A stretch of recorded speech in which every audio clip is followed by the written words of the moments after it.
நான் இன்னைக்கு ஒரு மகப்பேறு மருத்துவராகவும்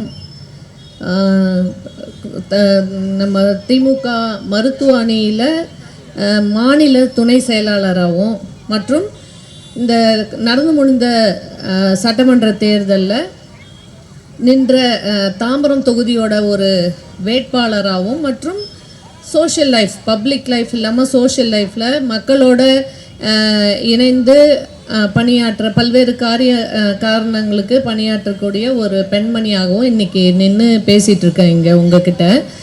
முதல்ல ரொம்ப சந்தோஷம் எனக்கு வந்து ஃபஸ்ட்டு ஸ்பீக்கராக வந்து இந்த இவ்வளோ பெரிய கூட்டத்தில் வந்து பேசுகிறதுக்கு ஒரு சான்ஸ் கொடுத்ததுக்கு எனக்கு ரொம்ப பெருமையாகவும் சந்தோஷமாகவும் இருக்குது. இதில் ஒரு விஷயம் சொல்லணுன்னா, உதயா வந்து நான் முதல்ல ஒரு 3 years பேக் ஐ திங்க் அவங்க அப்போ தான் வந்து ஃபஸ்ட்டு இந்த பொறுப்பு வாங்கியிருந்தாங்க. நானும் அப்போ தான் எனக்கும் இந்த பொறுப்பு கொடுத்துருந்தாங்க. மேடையெல்லாம், அதாவது அரசியல் மேடைங்கிறது ரொம்ப எனக்கு புது விஷயமா இருக்கும். எங்களோட மெடிக்கல் ஃபீல்டில் நாங்கள் வந்து தொடர்ச்சியாக பசங்களுக்கு கிளாஸ் எடுக்கிறது, நர்சஸ்க்கு, லேப் டெக்னீஷியன்ஸு, டாக்டர்ஸுக்கு கிளாஸ் எடுக்கிறது, பேஷண்ட்ஸுக்கு சொல்லித்தரதுன்னு எங்களுடைய ஸ்டைல் ஆஃப் ஸ்பீச் வந்து வேறையாக இருக்கும். பட் அரசியல்ங்கிறது ஒரு மேடையில் பேசுகிற பொழுது ரொம்ப புதுசாக இருக்கும். அப்போ நான் வந்து உதயாவை பார்த்து ரொம்ப சந்தோஷப்பட்டுக்கிட்டேன். ஆஹா, என்ன மாதிரியே ஒருத்தவங்க இருக்காங்கன்னு. இப்போ இன்றைக்கி நிறைய நல்ல டெவலப்மெண்ட் தெரியுது. ஒரு இவ்வளோ பெரிய ஒரு நிகழ்ச்சியை வந்து ஒருங்கிணைச்சு ஏற்பாடு பண்ணியிருக்க அளவு உதயா வந்து இந்த அளவுக்கு ஆகியிருக்காங்க. ரொம்ப ரொம்ப சந்தோஷம். At a very young age, ரொம்ப சின்ன வயசு, அதில் வந்து இவ்வளோ நல்ல திறமையாக பண்ணியிருக்காங்க. அதுக்கு வந்து பாராட்டுகள். அண்ணெல்லாம் வந்து அதுக்கு உதவியாக இருந்திருப்பாங்க. இருந்தாலும் வந்து பெண்களை இவ்வளோ தூரம் வந்து கூட்டி ஒரு நிகழ்ச்சி பண்ணியிருக்கிறதுக்கு கங்க்ராச்சுலேஷன்ஸ் உதயாவுக்கு. மற்றும் மேடையில் இருக்கக்கூடிய எல்லாருக்கும், அண்ணன் அவர்கள் எல்லாருக்கும் என்னுடைய பாராட்டுதலும் நன்றியும் தெரிவிச்சுக்கிறேன். இன்றைக்கி நம்ம ஆக்சுவலாக எதுக்காக இங்கே இருக்கோம் அப்படின்னு தெரியுங்களா? 103வது பிறந்தநாள் விழா, நம்ம முத்தமிழறிஞர் கலைஞர் அவர்களோட 103வது பிறந்தநாள் விழாவோட அந்த செலிப்ரேஷன், அதோட ஒரு மொமெண்ட்டுக்காக தான் இன்னைக்கு இத்தனை பேர் இருக்கோம். இதில் வந்து இந்த சைடில் இவ்வளவு மகளிர் அணி, தொண்டர் அணி, இவ்வளவு பேர். நம்ம அடுத்த நிகழ்ச்சி உதயா பண்ணுற பொழுது இந்த சைடில் உட்காரவே இடம் இல்லாமல் ஃபுல்லாக பெண்களாக இருந்து மென்னெல்லாம் வந்து நின்று பார்க்குற அளவுக்கு இந்த இடம் ஃபுல்லாக கூட்டமாக இருக்கணும். ஏன்னா நம்ம வந்து முத்தமிழறிஞர் அவர்களுக்கு செய்யக்கூடிய ஒரு நன்றி கடனாக நினைக்கிறேன். இன்னைக்கு என்ன மாதிரி பெண்கள், இங்கே மேடையில் இருக்கக்கூடிய இந்த பெண்கள், நீங்கள் எல்லாம் வந்து இவ்வளோ தூரம் நம்ம சமூகத்தில் ஒரு மதிப்பாகவும் மரியாதையுடனும் நடத்தப்படுறதுக்கு வந்து மிக முக்கிய காரணம் வந்து தந்தை பெரியார் அவர்கள், அவரோட வழியில் வந்து அறிஞர் அண்ணாவும் கலைஞரும் தான். அவங்க பெரியாருடைய கனவுகள், அவர் கொடுத்த நம்மளுக்கு கைடன்ஸை அரசியல் படுத்தி அதை வந்து அந்த கட்சியோட கொள்கையாக மாற்றி கவர்னன்ஸில் கொண்டு வந்தது முத்தமிழறிஞர் கலைஞர் அவர்கள். அவர் இல்லைன்னா இன்னைக்கு வந்து நம்ம படிச்சிருக்க முடியாது. எந்த சமூகத்தை அந்த பெண்ணும் வந்து இன்னைக்கு படிக்கலாம். அவங்க வந்து படிச்சிருக்கணும், கல்வியில் மேம்பட்டு இருக்கணும், வேலைக்கு போகணும், வீட்டிலே சும்மா உட்காந்துருக்காம வேலைக்கு போகணும், அவங்க வந்து பொருளாதாரத்தில் முன்னேறி இருக்கணும். ஏன்னா பெண்களோட முன்னேற்றம் தான் இன்னைக்கு வந்து அந்த சமூகமே முன்னேறும், அந்த நாடே முன்னேறுங்கிறதுல அன்னைக்கே வந்து பெரியாருக்கு இருந்தது. அதை தொடர்ந்து அதை அரசியல் படுத்தி அதை ஒரு ப்ராக்டிக்கலாக நடக்க வச்சவர் நம்ம முத்தமிழறிஞர் கலைஞர் அவர்கள். அவரோட வழியில் வந்தவங்க நாம் எல்லாம் இன்னைக்கு இவ்வளோ தூரம் நம்ம பெருமையோடு இருக்கிறோன்னா அவருக்கு நன்றியை தெரிவிச்சுக்கணும். இன்னைக்கு இந்த 103வது பிறந்த நாள் விழாவது நீங்கள் நம்ம பிறந்த நாள் விழா இல்லை, அவருக்கு வந்து நம்ம அவ்வளவு கடமைப்பட்டிருக்கோம். சொத்துரிமை, பொம்பளை பிள்ளை கல்யாணம் பண்ணி கொடுத்தா போதும், பரவாயில்ல, அவ்வளோதான் முடிஞ்சிருச்சு கதைன்னெலாம் இல்லாமல் இன்னைக்கு நம்மளுக்கு வந்து சொத்துல வந்து பங்கு யார் வாங்கி கொடுத்தா சொல்லுங்க? உங்க எல்லாருக்கும் இது ஞாபகம் இருக்கும். இருந்தாலும் நான் இதை சொல்லிக்க விரும்புகிறேன். கலைஞர் இல்லைன்னா அந்த சொத்து உரிமை வந்து நம்மளுக்கு கிடையவே கிடையாது.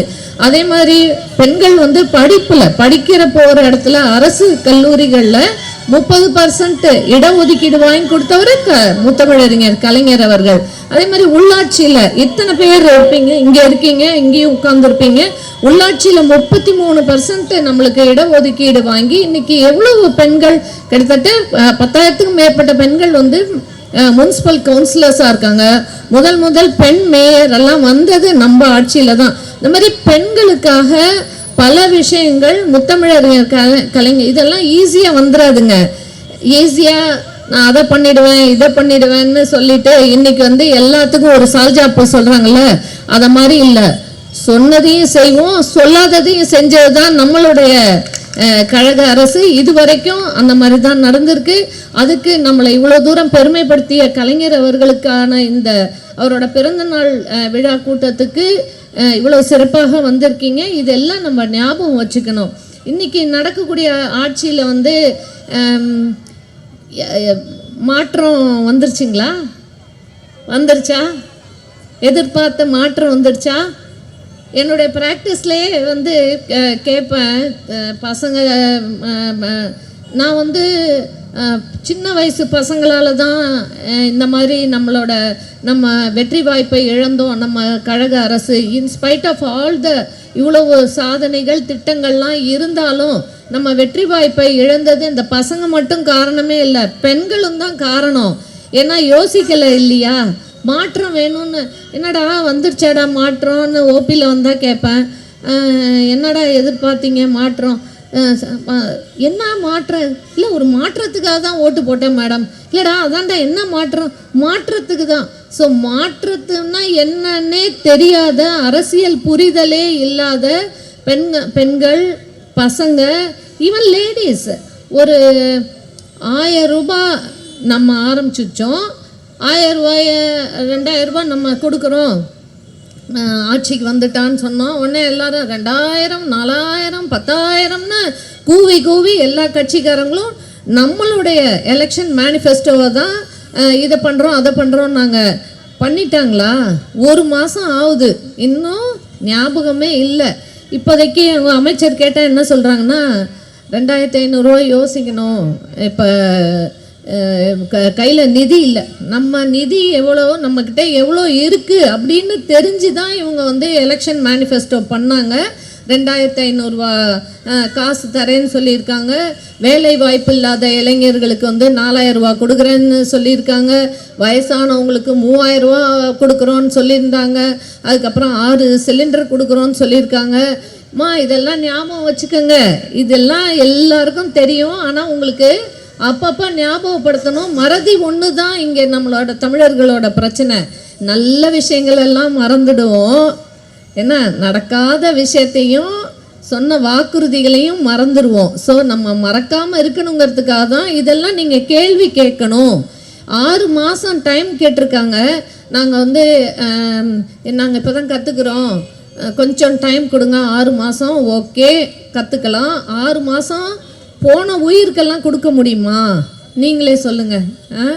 இத்தனை நம்ம வீட்டு குழந்தையெல்லாம் நினச்சி பாருங்கள், எவ்வளோ பயமாக இருக்குது இன்றைக்கி வெளியில் அனுப்பவே. 3 வயசு குழந்தை வந்து பாலியல் வன்புணர்வு பண்ணி அதை அப்படியே கிழிச்சு குப்பை தொட்டியில் போட்டுட்டு போயிருக்காங்க அப்படின்னா அதெல்லாம் நினச்சி பாருங்கள். சாதாரணமாக உட்காந்து நினச்சாலே ரொம்ப பகிருங்குது. பெண் குழந்தைங்கள நம்ம எல்லாமும் வச்சுருக்கோம், வெளியில் குழந்தைங்கள அனுப்புறதுக்கே பயமாக இருக்குது. இந்த மாதிரி அவங்க கொடுத்த வாக்குறுதிகள் எல்லாரும் ஞாபகம் வச்சுக்கோங்க. 6 மாதம் டைம்ங்கிறது ஒரு அரசு நடத்துறதுக்கு, அவங்க அதை எப்படின்னு கற்றுக்கிறதுக்கு தான் டைமே தவிர தினப்படி நடக்கக்கூடிய கொலை கொள்ளை கற்பழிப்பு அதுக்கெல்லாம் கிடையாது. நீங்கள் எல்லாருமே பேசணும். எல்லாரும் கையில் ஆண்ட்ராய்டு ஃபோன் வச்சுருக்கீங்க, உங்கள் எல்லாராலையும் பேச முடியும். நீங்கள் என்ன மனசில் நினைக்கிறீங்கிறது ஒரு பதிவாக போடுங்க. அப்போ தான் இது பேசாமல் உட்காண்ட்ருக்காரு இல்லையா ஒரு மாண்புமிகு முதல்வர், அவர் காதில் கேட்கணும். அவர் காதில் கேட்கணுன்னா பெண்கள் எல்லோரும் பேசணும். அவங்க குழந்தைங்களையும் பெண்களையும் தானே ஃபோக்கஸ் பண்ணி அவங்க ஆட்சிக்கு வந்திருக்காங்க இல்லையா? அதோட நம்ம திமுக கூட்டத்துக்கு வந்திருக்கோம் அப்படின்லாம் நீங்கள் நினைக்காதீங்க. யார் வேணால் கேள்வி கேட்கலாம். ஏன்னா அவங்களுக்கு 37% ஓட்டு வந்திருக்குன்னா நம்மளுக்கு 34%, அவங்களுக்கும் நமக்கும் 15 லட்சம் ஓட்டு தாங்க வித்தியாசம். இதை நல்லா ஞாபகம் வச்சுக்கோங்க. அதனால் நம்மளும் மக்கள் வந்து பொதுவாக தான் ஓட்டு போட்டிருக்காங்க.